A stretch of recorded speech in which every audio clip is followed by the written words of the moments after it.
This is the Big Fish Cares Podcast. Big Fish Cares Podcast. And here's your host, Benny Fisher. Welcome back to another edition of the Big Fish Cares Podcast. Got a really good guest today for you. He's become a good friend over the last few months. My guest today is Tim Brown, owner of the Hook Agency in Minneapolis, Minnesota. I met Tim when I went to Minnesota for VCon, as everybody knows. If you guys have been listening to the podcast, I've definitely done lots of guests that I met at VCon, and I actually went to visit Tim Brown's office because I'm like, oh, I'm in Minneapolis. He's got a cool vibe. He's got a marketing company. I like marketing. I like Tim. Tim likes roofers. Thought it might be a cool thing. And then ever since then, we've kind of been buddies now. Been kind of traveling along on some road trips. We did a conference called the One Industry, One Model, where me and him kind of give talks on things that we're passionate about in the roofing industry. And so, yeah, he's our guest today. Let's get right into it. Tim, how you doing today, buddy? Doing really good, man. Thank you so much for having me on. Yeah, this is like take two. We actually tried to film one of these and record one of these, I don't know, a couple months ago before the tour. And then, my production team was like, oh, man, there's some pieces missing. There's like that. So I think there were some technical difficulties on my end. So we're going to pretend like we didn't do that. And hopefully we can uncover some cool stuff. I don't know. But yeah. I always usually like to let guests know, because this isn't really about roofing. This isn't really about business. A lot of times some of those things kind of cross over just because that's kind of what I'm into. And a lot of my guests happen to be sometimes from those parts of life. But we always like to hear the inspirational journey of people's lives, where they come from, how they got to do what they're doing now, where they want to go in the future. So give us a little bit of Tim Brown history back in the day. Like, where'd you grow up? What was life like? Tell me a little bit about your family. Yeah, absolutely. So I'll just say, I think beyond business and roofing and all this stuff and marketing, I think I like to think a lot about personal development. So I think there should be some good stuff in here on that. And I definitely have a weird story, so I'll share some of that. Don't we all? But I I grew up in a very conservative Christian home in the sticks, about a half an hour away from Minneapolis. We had a lot of adventures, had 3 older brothers. So you had a little 2-on-2 sports action just available all the time, which was nice, but I was the littlest. So I got used to getting beat. Nonetheless, lots of, my brothers were pretty cool. They kind of raised me. And I grew up, though, 15 years old. I got into drugs and alcohol, so that's part of my story. Had a good long stint with that, and I tried I've lived a lot of lives, a little bit, you know what I mean? I went into the military, I got kicked out. I was in a band down in Texas. I got kicked out. No, I think I got rid of that one myself. But nonetheless, it was a lot of random adventures along the way, and I did end up getting sober. So now I'm 11, 12 years sober, somewhere in there. You start to lose track a little bit, but I'm grateful for every day. And I think a lot of that journey from having a rock bottom and then becoming essentially trying to have, I say, a spiritual awakening. So I don't know how much we want to go and do that, but that was pretty important. Whatever you want to, man. That's what's cool about this not being really there's no rules when it's your podcast. You know what I'm saying? So I love talking about that stuff. I love talking about personal development. I think a lot of times our personal stories can hopefully make someone else feel okay about their story. And then hopefully they can start on their journey of transformation, because it is a lifelong journey. As you know, I heard a couple things in there that I kind of want to dig a little bit deeper on. Please, you grew up in a conservative Christian family. I did too. Yes, sir. So I grew up Baptist. We weren't allowed to. Sure, there was one time I remember we weren't allowed to go to dances. We weren't allowed to the girls had to wear dresses past their knees, and they weren't allowed to wear shoulderless wedding dresses at church. It was pretty strict. I tend to think that that can, blessing and a curse, right? And I Mm-hmm. think that for me, and I'd like to hear what your take is on this, it's like our parents, like, they meant well, for Mm-hmm. sure, but like, trying to not let their kids do anything bad, right? But then a lot of Mm-hmm. times what I find out is they do such a good job at that. There's still that little sensor in your brain that Yeah. says, I really want to see what's on the other side. Yeah. No, I'm sure And that's what happened. so, Yeah. yeah, I And mean, I had like, I had a brother that was like I have two brothers that are ministers. So I grew up when I was in high school, like they they called me Jesus boy when I was like in ninth grade because my brother was preaching on the tables in high school. I have a very weird, it's weird. Like no, that's preaching on not, the listen, tables. it's your story. It's Yeah. not weird. Stop Yeah. saying it's weird. Start Okay. saying that it's awesome. Yeah. It's interesting for sure. Yeah. And so It made you who you are. I think I needed to, the purpose that it served to go out and like smoke a lot of weed, mainly. I smoked a lot of weed. Was partly to just differentiate myself from the other brothers. Like it was like all the same. Like it was like 4 brothers in a row that looked similar, and that like we're all into Jesus and all these different things. So I took a shot kind of in a different direction because I wanted to try stuff. And so ultimately, it was definitely rebellion against that strict. Like our pastor was like, even like rocky worship songs, like we're not like drums, Oh like yeah, we're like no a little bit of a no, borderline issue, yeah, not allowed to have drums. Oh, listen, there was Yeah. I'll never forget in my church there was a thing where for a while they couldn't even have drums on the stage. Like they could have like a little light percussion. I guess that they said that was okay, but like, and now at churches you'll see like the wall, like the clear wall put up around the drums, so like that way the drums don't take over. But like back in like we're talking 30 years ago, like they weren't even allowed to have drums at the church I went to. I mean, it was.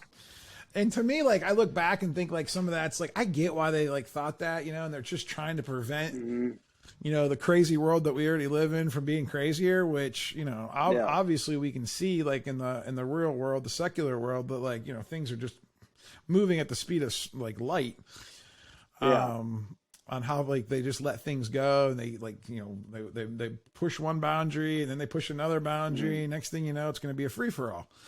So, part of me like understands like why they do it. I think that there's just, like with anything, there has to be balance, right? I mean, we're all trying to protect each other a little bit. Like I feel like we're all trying to be like, let's just put this up and then we'll be safe.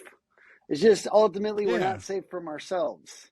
We're not safe from ourselves because I'll give one. This is kind of creepy. My youth pastor was one of those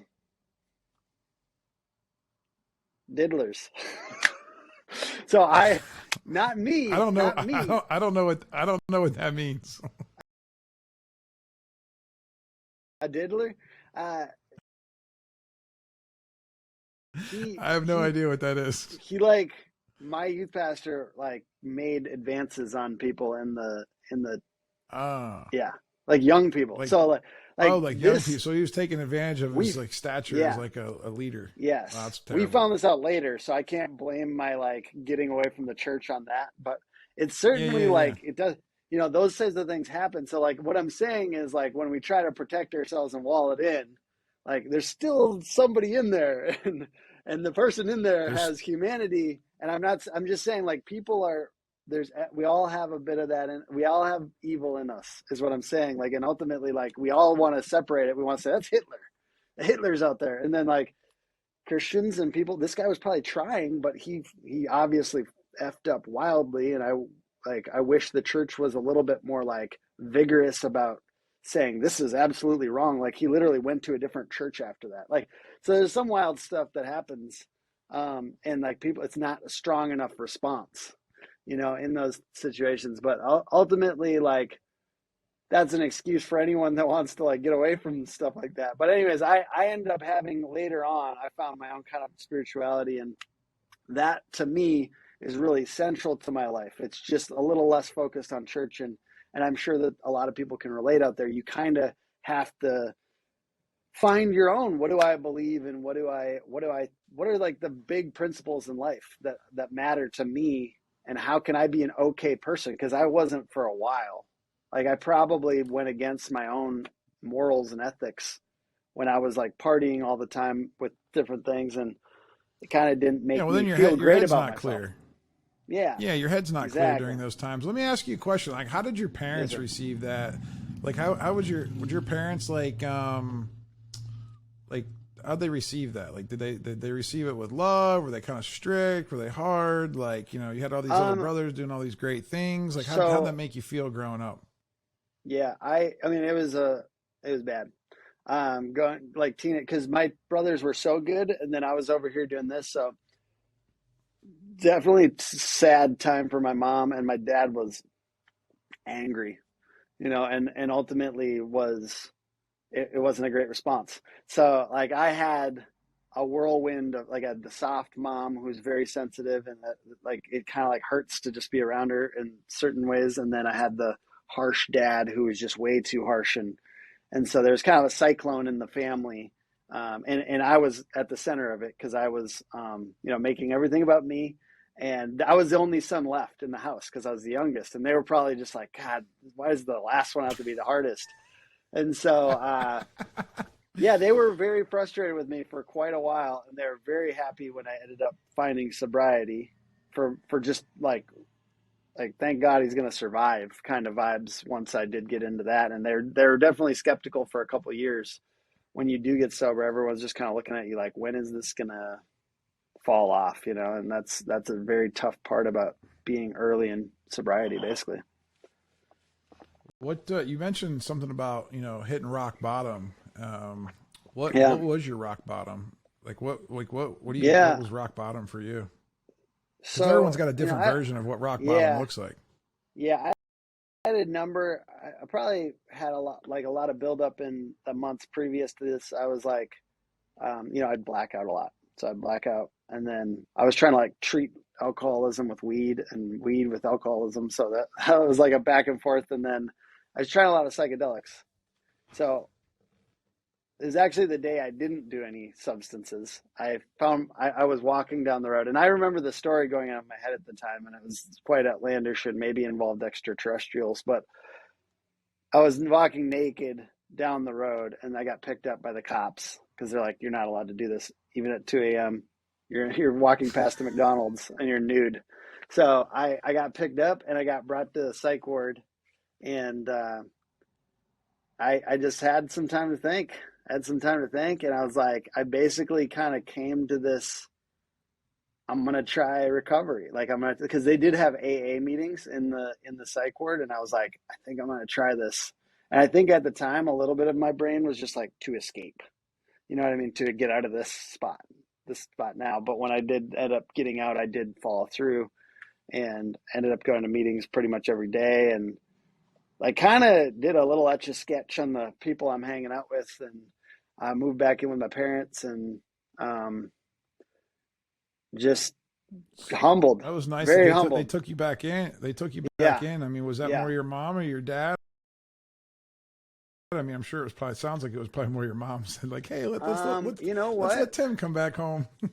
They were both sick and tired of me, you know, like at that point, but they're just like we maybe probably just felt like obligation, like this one, like if it's going to survive, let's just like bring it back in for a little bit. And, you know, like, I'm just saying, like, they probably didn't want to like hear like you were like a wounded bird out of the nest. Yeah. They're just like, okay, so let's like let him heal for a second. And I did move out after 6 months with a bunch of sober people, but I honestly, I had a pretty good time. I worked at Half Price Books, and I read a lot, and I did what the people in AA told me to do. And then I actually like had some good times with my parents, like sitting in the morning, they're reading their paper and I'm not there. And they're like, so I healed a little bit. And I am grateful for parents that would allow me a second to heal, because I definitely didn't have money for like treatment or something like that. So I don't know. So I didn't get to go to treatment, but I could see how that would have been good or something like that. But I ended up kind of getting a little bit of treatment by just the amount of AA, and the people that I hung out with were sober. So, yeah. What was one of the hardest things that you remember back at that time? I'm assuming that's what, your mid 20s maybe, like you're like, Yeah, 24-ish or something, 23, 24, somewhere in yeah. there. Um, What was one of the the, hardest things that you had to like adjust to, or like, what about, you said, you got away from some of your friends. Like, I know that's hard yeah, for a lot of people when you yeah, only know like a certain community and you're known as, the guy that's like the life of the party. yeah, And like, yeah. how'd you like separate yourself from that old way to this new way that you started to form? Yeah, I think it's a little bit of ego death or something, like even though my life looked pretty lame probably from the outside, I thought I was cool. You know what I mean? And drugs and alcohol will give you this sense, like I was homeless, basically. Like, I mean, I was kind of like hippie homeless, so it wasn't like so dramatically like whatever, but it felt I thought it was cool.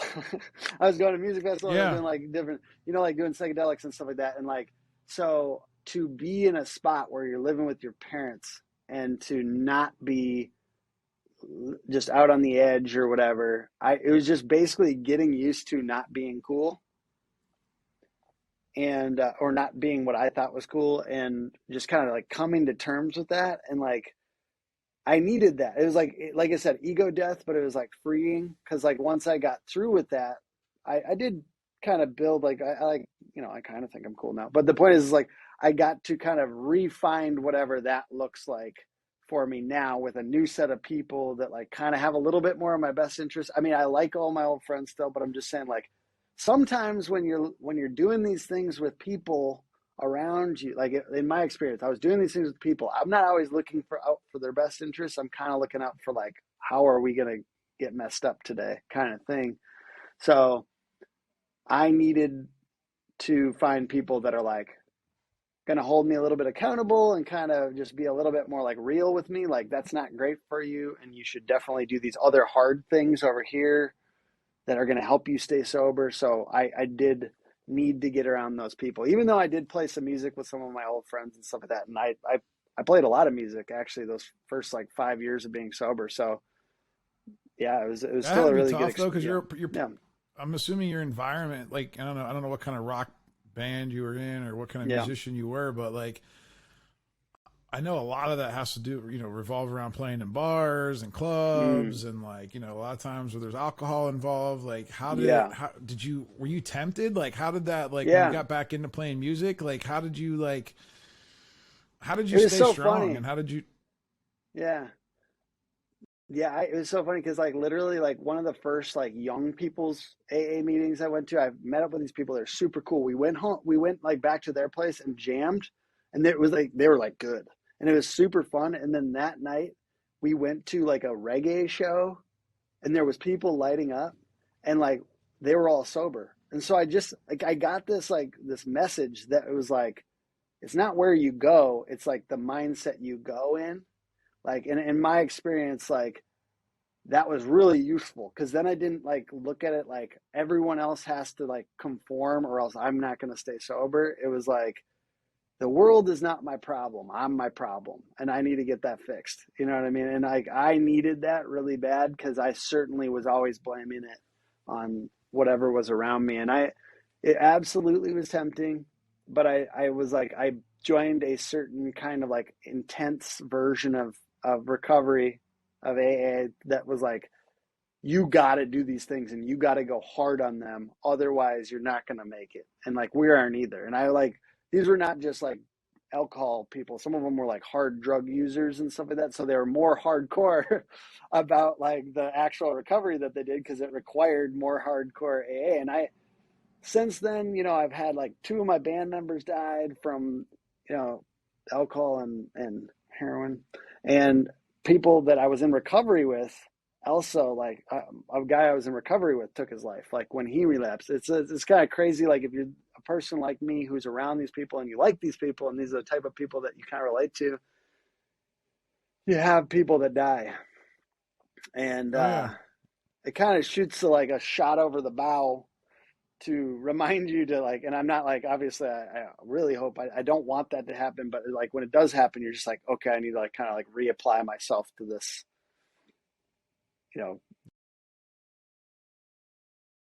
Yeah, that's doing what yeah. I need to do. I'm 40. Yeah, I'm 41, and I can't even count how many people. And I have a similar story to yours, and I can't even count how many people. Like, there's way too many people that have died. Back Mm-hmm. when I was kind of living that lifestyle, back in my 20s, I remember people dying. Like, while we were like in our 20s and early 30s, and now even like now that I'm older, and you see on Facebook, oh hey, so and so died of a heart attack, right? Like, I'm thinking Yeah. like 40-year-old people don't die of heart attacks like every day. And I said, I kind of know, like, the lifestyle. And part of me, like, always is a little worried about myself, right? Because I'm thinking, like, all right, well, I was pretty rough on myself in my late 20s. Yeah. And like hard on my body, right? And I'm thinking, like, well, I mean, I got to eventually pay the price for that. I'm thinking one day, but God's lucky enough to, we're lucky enough, me and you are lucky enough that we've been spared. I think a lot of times, when you see those things happening around you, I feel like it gives you perspective, and it gives you like that chance of like, all right, well, I got to do something with the chances that I've been given. And both of us seems like we've had great families to fall back on as support, and I think that's something that, like, we didn't have control over, right? Like, you're born into a family, like, a lot of people struggle with this stuff. They don't have the strong parents that'll take you back, that care for you. They don't have money for rehab. They don't have like the resources a lot of times. And those are the people, that I always like, cause we can all like play like the card where, oh man, my life sucks. But then like, there's always someone else out there that's got it way worse. And it kind of puts it in perspective. And I'm always curious, cause I'm sure when you were in AA, and I never actually did too much of the AA meetings. Like, I kind of understand what they are, and I've been in some small groups before, but I've never like done it like religiously, like for a course of like time. I mean, I think they're great, but like, I'm sure there's people in there that I met that like they come from all different types of backgrounds, right? And you get to hear their stories of how they've kind of like overcome. And, if there's someone out there listening today, like, what kind of piece of advice, like, would you give someone that like feels like they don't have anybody that loves them, they don't have anybody that's supporting them, they don't have anybody that cares, they don't have resources to get, transformed or like, fix themselves, because they think it's such a daunting task. Because when you're in the middle of it, like, you think like there's no way out. Like, like it's just, it feels hopeless, right? Yeah. What kind of I advice don't have would you give to anything. somebody like that?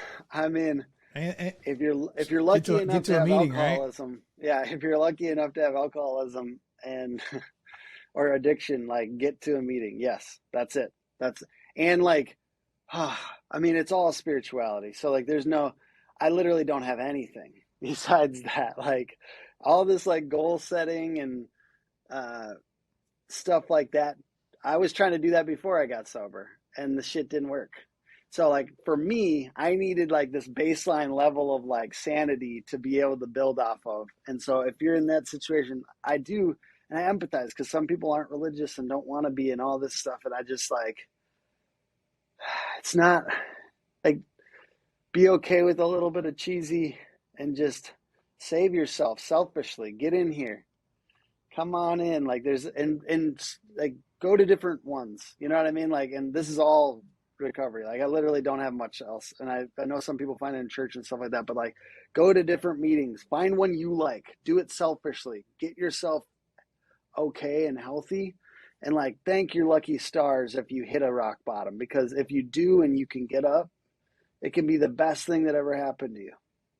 Because for me, it was terrible. It was literally like, it felt like hell.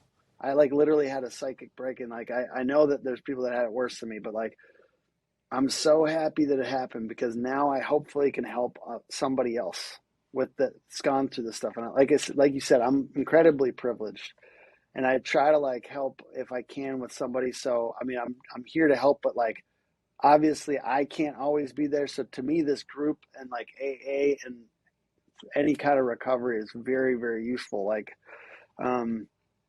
it's something that matters to me. I wouldn't have a much of a life if I hadn't gotten sober. I think stuff would have gone pretty bad for me.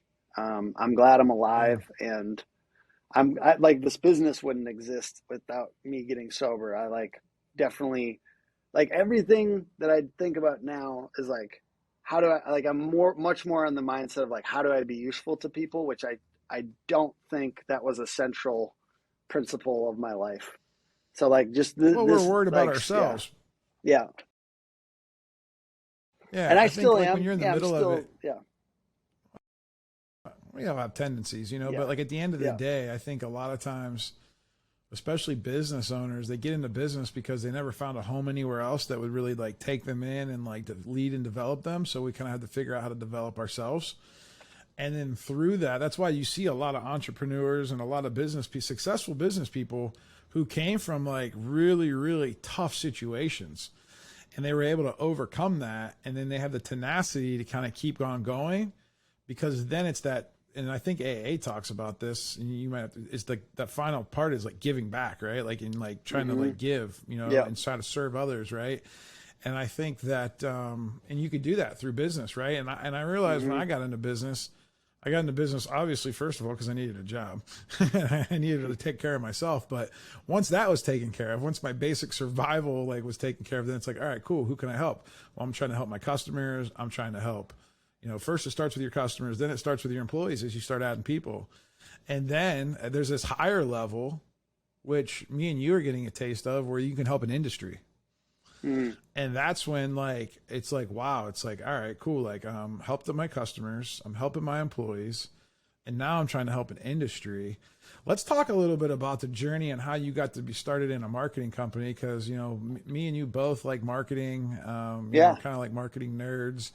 And it's not like you're just born and say, you're not like born out of the womb and say, oh man, I'm going to be a marketing guy like when I grow up. Yeah.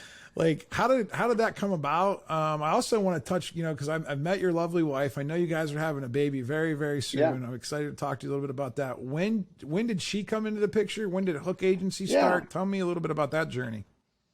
Yeah, it's good that you mentioned her, because she's probably part of the reason this whole thing, like I got really into marketing anyways, because I was trying to be a rock star. And she was like, to be real, she told me I wasn't that good. That's what she did. And you could say that's mean or harsh or whatever. When did you guys meet? We met about a year after I got sober, or a little less than a year after I got sober. Okay, so that's good though. So yeah. Yeah. And then she's like, not right away, but then she's like, hey, your music isn't that good. And I'm like, she was pretty direct. And then she's also like, and usually girls are really nice about that, because even if you're not that good, it's kind of cute, you know. It's, oh, he's trying to play his guitar, great. But you know, she said your paintings, on the other hand, which I was just doing acrylic paintings. I was going to community college. I was like trying to, you know, do something, and she's like, these paintings are actually really ridiculously good. So like maybe just go in the direction of visual. So then I ended up going into graphic design, and pretty quickly being able to make a living like on like making websites. I like was very you know, I did like print advertising. I did door to door, man, door to door business, handing out flyers. Like I did everything, social media. Like I was trying to figure out any blogging. I was trying to do it all, right? And then I got a few clients, which was really cool. And they told me about small business and how it's kind of fun to own your own business and stuff like that. And that was still in college. I finished college and I went to work for another agency. And then 2.5, 3 years later, I started my own company, and I had been kind of building that up on the side. My employer knew, but I essentially built it up on the side. I even brought in, like, Mall of America came to me as a client, and I brought it to my employer, because I was just like, it felt big. So I was like, this should go to my employer. Like, I can't handle that. It's the Mall of America. Yeah, but the funny thing is, what'd you do for them? I made their blog. You know, it's been a while, so I don't know if it's still up, but I made their blog, and I did the design, the development, and everything. So like, I did the user experience design, I did the design, and then I did the development, and then I was trying to get help from my employer, like, you know, like. But then I was like, dude, if I'm doing all this is like the danger of like, if your employees are doing like everything on each project, like it kind of is like, why don't I just do it on my own? I've certainly learned other reasons why it's difficult to be on your own. But it's just one of those things where I did that whole project, you know, from the start. And I did a couple other really big, like I was a developer originally, you know, a lot of coding and stuff like that. So I built some big stuff, like bigger companies in Minnesota. And like, I don't even think I don't have that big of clients now that I had back at that agency, but I was like handling it. And I just kind of realized I was able to do this on my own, and I was able to get business development on my own. So I took it out. I took that show on the road. What was your wife doing at the time? I mean, when did you guys get married? What was she doing? What was her career like? We got married at the end of me working at that other company, and then she was working at a corporate job. She was originally doing hair, and then she went and worked at like Regis, which is a corporate like the hair office place where you can rent. Yeah. Oh. No, Regis is like they own like Supercuts and stuff like that. It's like so she went and worked for all right. So she went and worked so for she corporate. wasn't doing marketing though. No, she was running their training programs, or she was part of organizing their training programs, and then she was I like that word, organizing, you said. Yeah, and that's her superpower, isn't it?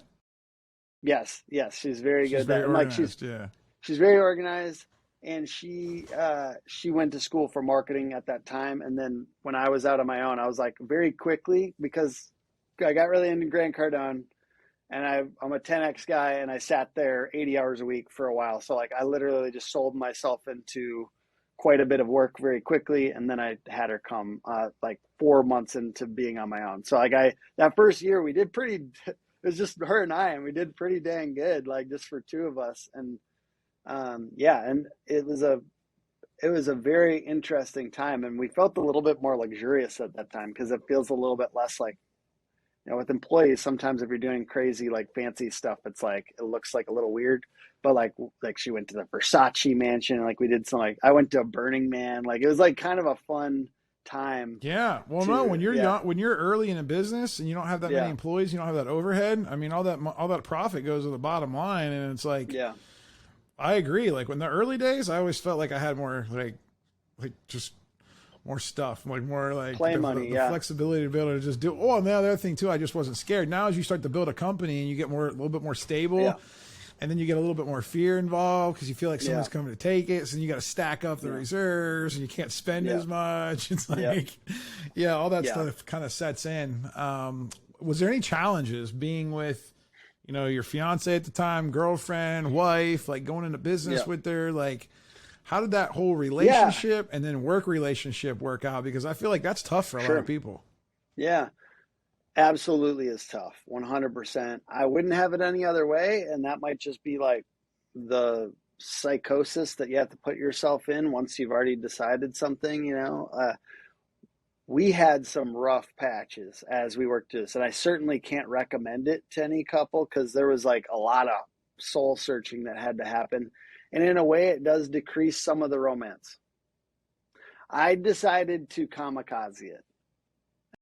And I'm not saying that's the right thing to do. I'm saying that's what I decided, and now I tell me what you mean by that. I just like because somebody told me like you should not do this. You should not, like somebody told me directly, you should not do this. Good solid advice. Yeah. And I said, I'm going to do this. And so we did it, and we survived. And I'm not, like I said, I can't recommend it, but I ultimately like it. Because there's just so much of life. I like it. Like I said, I don't want to give the wrong impression, because I really don't think, if you're not doing this, I don't think you should. But for me, I experience some good stuff now because of it. Because we go on walks every night, and when it's not freezing cold up here, it's like gets to -20 in Minnesota. But when it's not freezing cold, we take walks every night. We have a lot of stuff to talk about that's very interesting. I know that we're also, now we have a home, which is something else to talk about. And we'll have a baby, which will be 2. She really likes it though. Like she's very into being involved. She's like an integrator in the business, like basically the main one.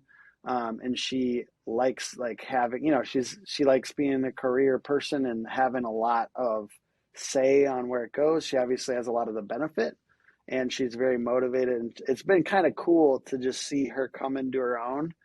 Like it's a weird thing, but like I gotta stop saying it. Yeah, it's very cool to see your wife like come into her own as a professional, and to just like own it and be really good at what your partner does, because it's kind of a beautiful thing. And it's kind of like, I like that part of me. I think that part of me is very cool. And I think like sometimes I'm up at the whiteboard and I'm driving stuff and she sees that, and that's kind of nice for her. She said that to me. Like, it's kind of a pleasant experience. I'm gonna have to get her on the podcast and get her side of the story.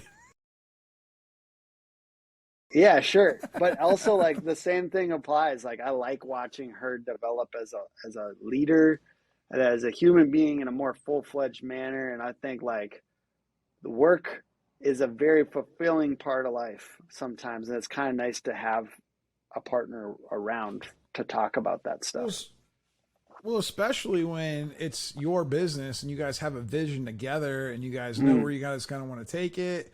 Yeah. And she is your best friend and you really do love her, and you're like, why wouldn't you want to be around her all the time if you could? Yeah. I think the biggest downfall is, you know, at least from some of the entrepreneurs that I know that kind of work with their spouse, is a lot of us are so driven that that's all we really want to talk about. It's work, Yeah. you know, or work related things. Or then when you get employees, like, you know, how you feel about John, how's Billy doing? You know, like it can just kind of consume you. Right. And there's other things to life. And I think, like, you know, I know you well enough to think I could probably characterize this as we hyper focus, and we have like the vision and this goal. And it's like, all right, like, I don't even see anything else. Like, I am just straight, like, boom. And like, it's all about how can I grow, develop people, help my customers, innovate, and keep on going. And in the meantime, we're going to impact a lot of people. But like, you know, that can get like, you know, if they're not on that same wavelength, they're not on that same speed, it can get a little tiresome. You know what I mean? Because it's like fast paced. I think the benefit, I agree 100%. And that has been a major problem with the dynamic. On the other side, I'm needing to take intake from her, that female point of view, that empathy. And in our business, marketing, there's so much empathy required. Like, and actually so much of it is kind of understanding. And like, it's really good to have like a lot of females on our team, and a lot of like it's the ideal customer of a lot of our clients, like in homeowners and like these people that we could have empathy for them. And she's required me. That's been a really good thing. Like, it's kind of nice to have somebody there that's like required me to level up that side of my life and that side of my personality, which is like, was very underdeveloped. Because like exactly what you're saying, like I was like a mini Grant Cardone vibe wise, you know what I mean? Like a little go bump, like we're going nuts, right? Like, and I had to give this other side, which was like care, slow down, put your phone away, patience. Like all that stuff. Yeah, all that stuff. Yeah, where patience, kindness, like all. Yeah. Yeah. And she'll shake me, and I won't get to make out with her if I don't figure it out. So I got to figure it out, like, eventually, right?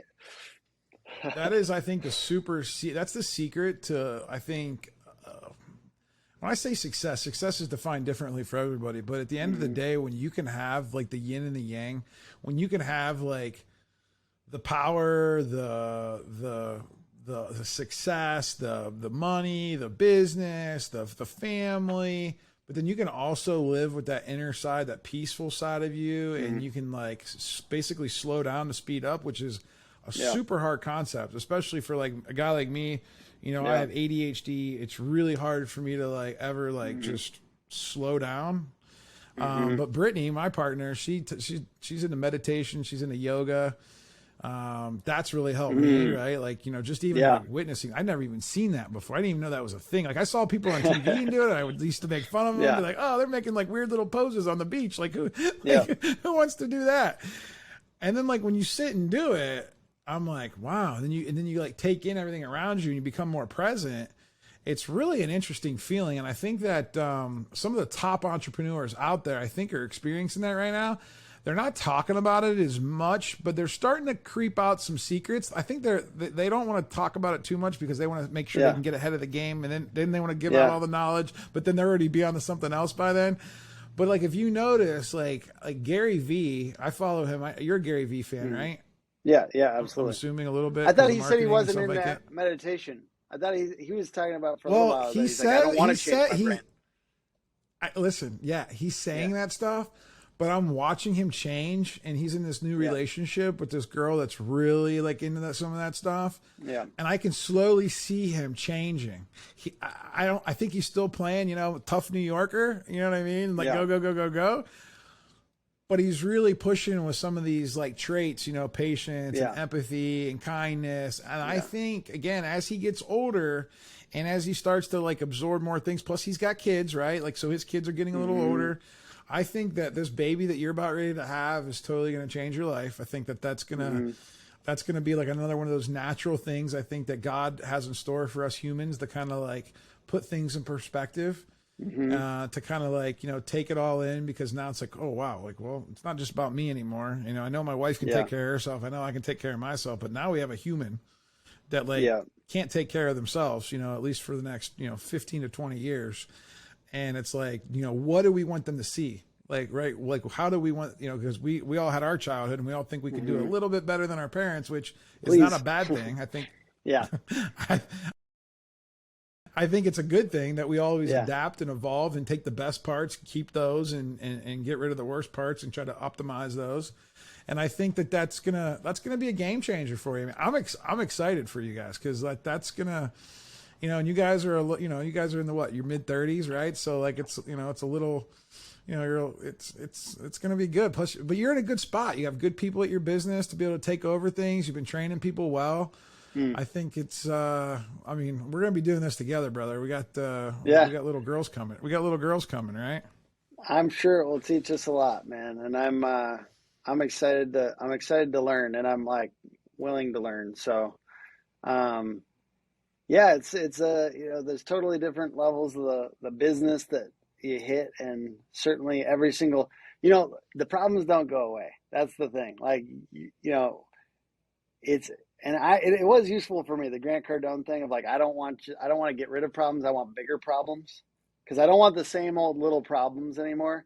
It's an important shift for me, because literally there is going to be in business, like, and I don't think that that's a bad attitude for life in general, but like, I have to be like anticipating them almost and being ready for them, and not taking it like I failed when there's a problem, because there's just gonna be, especially unless you just like go into a bunker and try to protect yourself, but then there'd still be problems, so.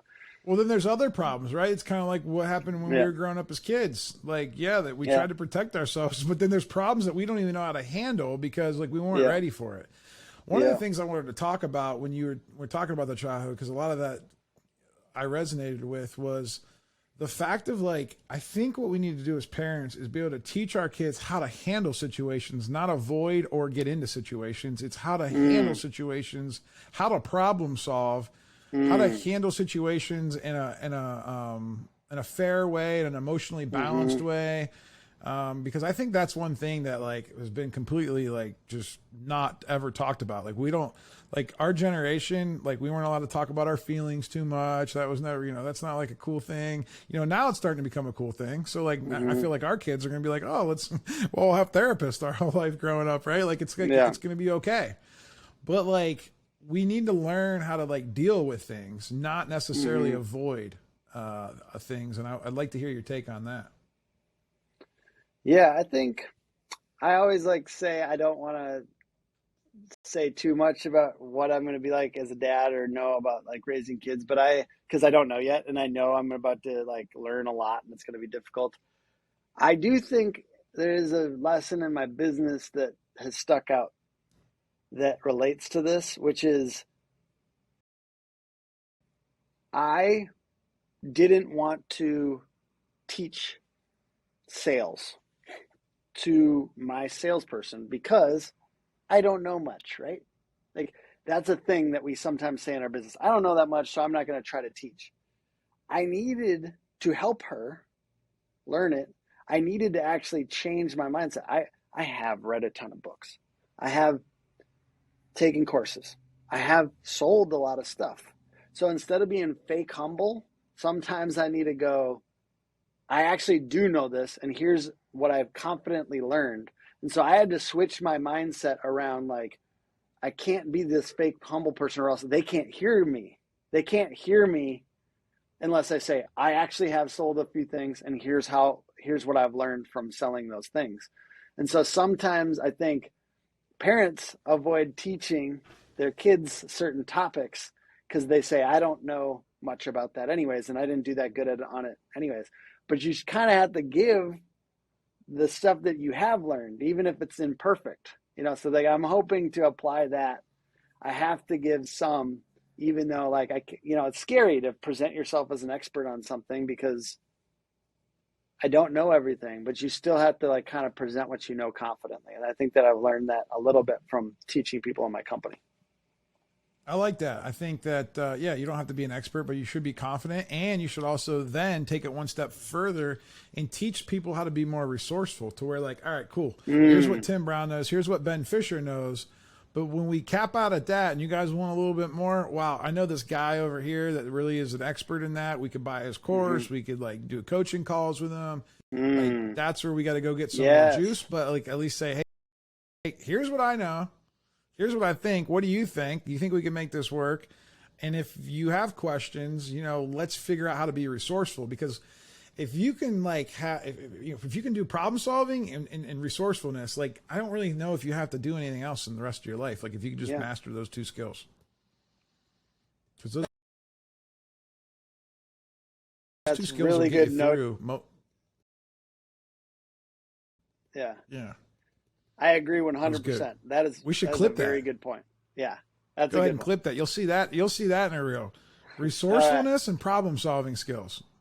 But I guess problem solving skills is kind of like being resourceful. So really we talk just about that all simplify the time. Like, because one of our old core values was scrappy. I still like it. I talk about it all the time. It's just resourcefulness. Like that's so important. Now we say owner's mindset, and it's supposed to encapsulate all these things, but I do kind of like the word scrappy because it sounds like it could be a bad thing too, but it's totally not. It's totally like just figure it out. That's all it is. Because, like you have to say that a lot in your early business. Figure it out. Google it. Well, that's the difference between like a $3 million marketing company and a $500 million marketing company. I think at a small marketing company, you can get away with scrappy, right? Your clients are going to like that. But once you hit the big Fortune 500 marketing company, you probably have to go, we're resourceful. Yeah. Just because you're trying to appeal to like you're trying to appeal to the masses. But when you say scrappy, you're going to find a guy like me that says, oh, I like that. I'm a scrappy guy too. Like we're going to get along good. Right.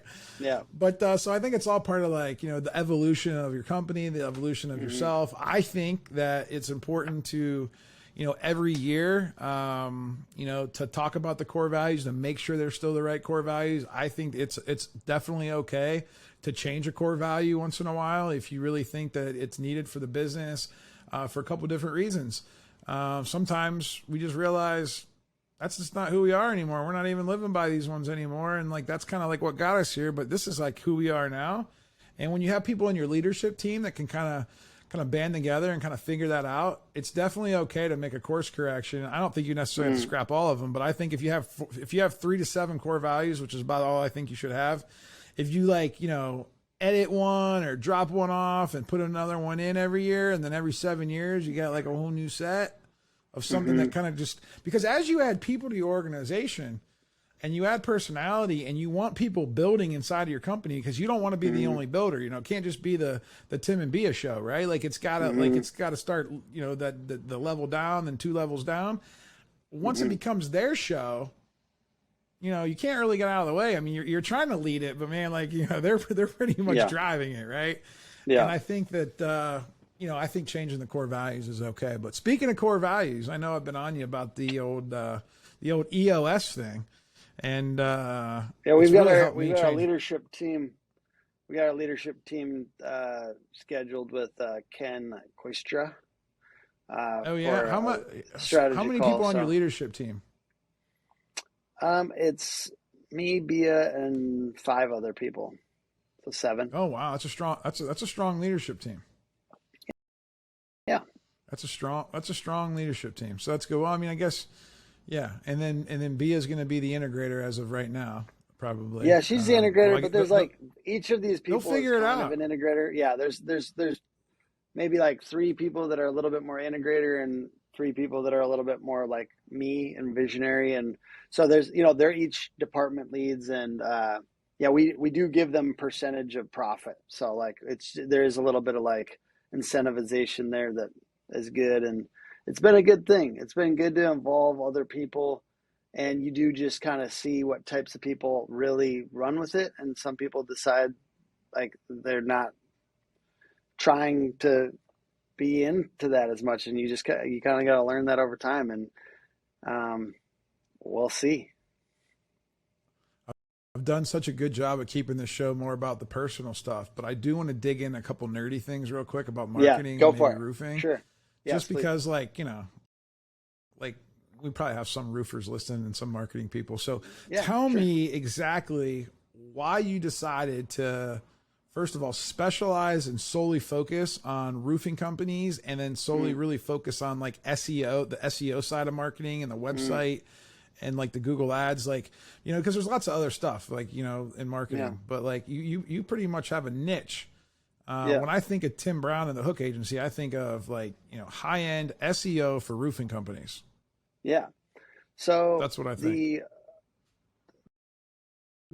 I had a person in my last company that had a remodeling company as well on the side. And she was a blogger. She was badass, like super cool. Like she was always like motivated and doing it every single night. And she like had success, and people were paying her just to blog. And it was really cool. Affiliate marketing.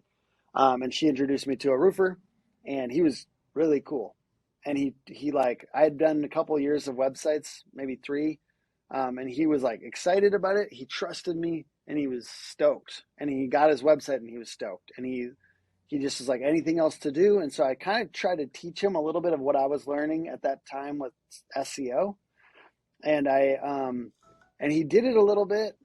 And I kind of was just like, you know, trying to give him pointers and tips and stuff like that. I went out and did my own business. I had 3 contractors out of 5 clients. And so like an asphalt company, a remodeler, and a roofer. And over time, I just kind of like found myself kind of gravitating back to these people. And then also like we were making them money in ways that they would like tell us. Like they'd just be like, yeah, like this is really cool. Like I'm spending, at that time we were much cheaper. So like I'm spending $2,000 a month and I'm getting like 20K roofs. Like this is cool. Like I'm going to definitely keep doing that, you know? And so like I just got that feedback. And I was also doing video for him and a couple other contractors. And so like I liked being out there, and it was fun to be out there and about. And I liked the physical aspect when you're doing a nerdy digital marketing thing. And then like you get to be up in an attic, you get to be on a roof, you get to throw a drone up in the air. Like it just feels a little bit more fun and cool and physical. And so I like the physicality of it. And I just ended up getting a couple really good relationships with roofers. And so it just kind of snowballed from there. So like these relationships turned into a couple more relationships, turned into now 30 plus roofers, and kind of keeps growing. And if someone's SEO, on the fence though, right? Yeah. Because you're not cheap. So like if someone's on the fence, right? And I'm starting to understand this more though, because like the more I think about like how the parallels of my business, like what I do and specialize in, and what you specialize in, tell us what's the biggest advantage of picking the Hook Agency and you know, paying a little bit more, right? Yeah. Paying, you know, sometimes, you know, 15, 20, 30% more than like some other no-name company. What's the advantage for the listener out there picking you? Because it is a little bit risky. It's scary, right? You know what I mean? You want like a 1-year commitment, because it's what, you know, it usually takes a while, 6 months to 18 months, sometimes 2 years to really get that SEO like optimized, right? Because there's a lot of work to do, because there's been a lot of other companies and websites being built over the last 10, 15 years. And there's people that are behind, right? So it takes a little while to catch up. What do you say to those roofing owners out there that are on the fence? And I'm assuming your ideal client's probably doing $5 million in revenue all the way up to 50 million, 100 million. I assume by the time they get to 100, they probably figured it out. But what do you say to those sometimes guys? They get, sometimes they get a little lazy up there too with some of these fundamentals. But there's a little bit of an element of probably confidence. They want, you know what? They want this brand. I'll be honest. Some of our roofers want this brand, and they want to be associated with us. That's good. We built the brand. That's good. But what does a brand mean? A brand means confidence. Confidence in that they're going to do what they said that they're going to do, that they're going to be consistent, that they have skin in the game, because I'm out here in roofing talking. I don't care very much about my reputation, and we have documentation, and we really show what we do. So those are things where like I like to. It's better when I kind of show them exactly like this is what your like a dashboard looks like on a monthly basis. This is what your live dashboard looks like with all your stats. This is what an email looks like when it comes from us. You can do the video chat, or you can just get a video with the person talking you through everything they got done for that month, the 10, 15-minute video. That's nice if you're an entrepreneur and you don't got any time. And then here's a click through on your Drive folder with all the deliverables that we got done. Here's the links that we got done. Here's the content that we got done. And here's the technical changes that we got done. And by the way, you don't have to be honest about it, because we are on ourselves and we care very much about the consistency, and we're always trying to prove value.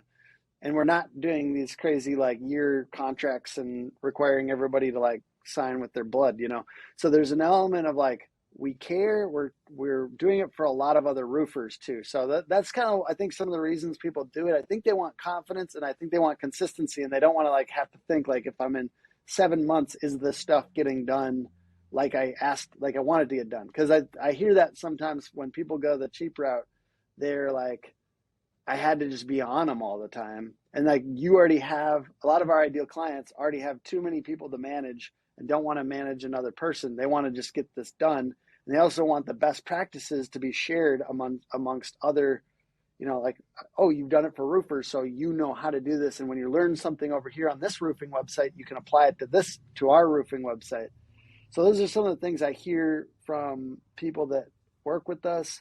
And I always want to give referrals to people that it's not the right fit. And we do refer out a lot of business, because I am not saying that a business that's just starting should use a company like Hook Agency. I think it makes sense to either try it yourself, or to, you know, work with a smaller company that's maybe a local company or a freelancer in the beginning, maybe the first couple websites even. And I like to I'm always trying to be the absolute best at what we're doing. And I'm like tweaking it to try to make it so good. And like, I really care a lot. So we tend to be like the second or third or maybe even fourth website that people get when we do our websites. And SEO companies, though, there's just a lot of them kind of floating it in. And it's not like they're like scamming per se. Maybe some of them are. I don't think they're trying to. It's just that the level of effort required to actually get significant traffic and leads from Google, it's pretty hard. And if somebody tells you that it's easy, I always have like a lot of questions. Like, and if you tried it, well, that's a good segue for this, because I only got a couple minutes left. So what I want to ask you is, if someone is on the fence, and let's just say someone's not hiring you, they're interviewing other agencies, what's 3 questions that they can ask that agency that'll make that agency shake in their boots? Just like, what are your deliverables on a monthly basis, and what is it going to look like in like 9 months? Like, is it going to be the same, different deliverables? Like, how are you with, like, how much content and links am I getting? That would be number 2. So, you know, I guess my deliverables on a daily basis or a monthly basis. How much content links am I getting? And I guess those kind of go together. And what's a reason? The scary part is like the good question, which is how much leads should I be expecting in 9, 12, 18, whatever months? A lot of people say stuff. You know what I mean? Like, salespeople can say whatever they want. And sometimes they actually don't. They've never done one lick of SEO in their entire life, and they're selling it. So that's the scary part. You should ask them that, but I don't know how to make sure that they're honest. It's like, how many leads? Are you able to, would you actually answer that question, and you're actually going to give somebody a number? Because like, to me, like, there's a lot of variables to that number, right? No, there's so many variables. How good of a brand do they actually have? Like, you could build the best SEO in the world. If they suck on their deliverables, how many people are going to actually want to go to their website? That too. And that's why it all kind of blends together. There's chemistry between, like, what does your website look like? And when people get there, is it persuasive? You know, you have a great website. There's a lot of really not great websites out there.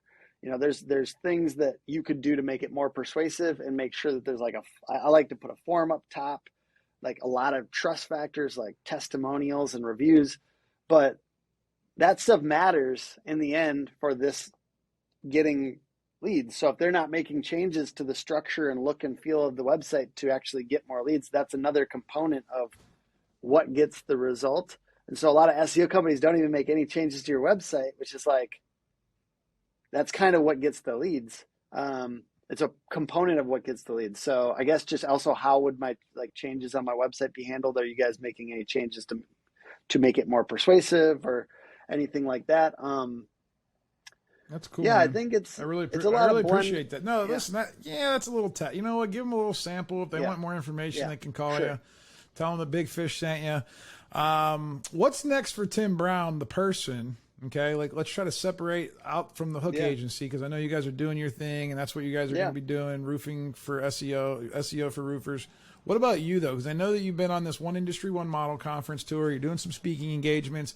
You're doing a lot more content. I'm watching. You know, I see your YouTube stuff. You're putting out stuff. You know, Facebook. Like, what's next for you, the person, as your company starts to develop and mature, and they might not need you as much to kind of like drive everything, because they're going to start driving. What are you going to do? What do you want to focus on? It's a really good question. I like to think, I always like to think I'm going to play a little bit more music, to be honest, and paint a little bit more. I actually do paint. I mean, I paint and play music occasionally. So maybe that, and then I'll always I'm trying to be a better leader. So, I mean, I know that goes back into the business, but like, I'm trying to learn that. And I know that like being a father will help me learn a little bit of that too. So that I will, I got to get you to the EOS conference next year. We got to go together. That was one of the best conferences I've ever been to. I'd love to get you to a Tony Robbins Unleash the Power event. All right. I think that'd be cool, man. I've always wanted to go to one of those. Yeah. Yeah. Some of the things that really have just had a great impact on my life. Yeah, those are two things that I'd strongly recommend to an entrepreneur: is Tony Robbins Unleash the Power and EOS conference. It's 2 days just full of like just leadership and development, how to develop your people. And again, when you learn that stuff, it's the same thing as developing at home, right? You use those same skill sets to develop your relationships with your friends, your family, your kids, your wife. And there's a lot of cool principles that trade places. But anyway, so to wrap this show up, I always ask people 5 questions. Imagine yourself that you're on an island, you're completely by yourself.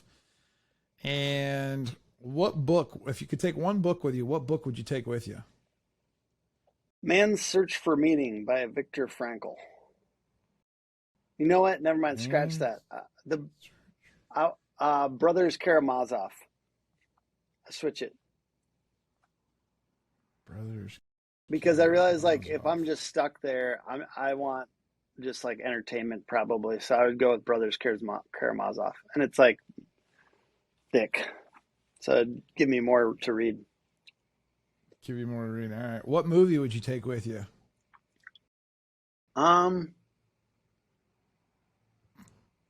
Sandlot. Ooh, I don't know. I like that. The Salt and the Swat. The Great Bambino. Yeah, sir. All right. What restaurant would you put on that island? Ooh, you get a restaurant? St. Dinette in St. Paul. It's got like the most ridiculous little badass burgers, and then like it always like rotates with like weird, cool menu. What was the name of it again? St. Dinette. Dinette. All right. Well, listen, next time in Minneapolis, you're taking me there, buddy. All right, let's go. And then you're allowed to go on one vacation. You're allowed to go anywhere in the world. Where are you picking? I've only been on a few tropical vacations, but I really love vacations, like to tropical stuff. I just keep on going to Mexico. What's the main spot that everyone goes to in Mexico? I'd probably Cancun, but like I probably would do something like that, where it's like an all expenses thing where you can just something that only like counts that. If you drink, bro. Listen, you don't need to do the all inclusive if you don't drink no more. Yeah, I like being able to go into all the restaurants and just being able to just like not think about it at all. Just, I guess, I don't know. It's Eat weird. whatever. Yeah. Yeah. No, I gotcha. So like you're Keep saying, on so you're ordering. gonna say Mexico? All right, cool. Yeah. Mexico. All right, and then you're allowed to spend the day. You got 24 hours. You can pick one person who you're gonna spend the day with. It could be past, present, future. Anybody you want, famous, personal, don't matter. My wife. It's a good answer. I actually That's a good want to answer. spend time with my wife. I love spending time with my wife. What's she doing right now? She's probably handling some important details of the business and making sure everything is going smoothly. Yeah. When you said problems in the business, I remember looking at a couple of emails today, like because Rob, my integrator, copies me on stuff. Yeah. I'm just like, you're right. The problems just never stop. The Yeah. There's always something. stop, man. Yeah. You just got to learn to love it. And or it's something. like, yeah. Well, I always tell people, like, you know, we're in the problem business. You know what I mean? If there weren't problems, they wouldn't need us. Like the whole world would be perfect. We'd all make the same amount of money. We'd all have the same life. We'd all live in the same place. Everything would be the same, and it would be so boring. Yeah, and like I if feel you like solve problems, you don't want them gone completely. I mean, like, a leak. You want all the leaks? You do. Yeah. Well, you want to solve the problems, but then there would be other bigger problems to find out, like eventually. No, you know what exactly. I mean? Like, No, so if you fixed all the roofs in the universe, then we would just start to like fix all the siding in the universe. There you go. Exactly. And then we would start to fix all the decks in the universe. That's all. There's always more problems. So yeah. No. All right, exactly. Tim. Well, listen. What's the best way for people to get in touch with you? You know what? I'm going to ask people on this one. Follow me on Facebook. Facebook.com/invigorated. It's my personal Facebook. Facebook.com/invigorated. And then if you want to follow the company, Hook Agency, all over social. Wow. All right. So that's a great episode. And we'll see you guys next Friday on the Big Fish Cares podcast. Thank you for listening to the Big Fish Cares podcast.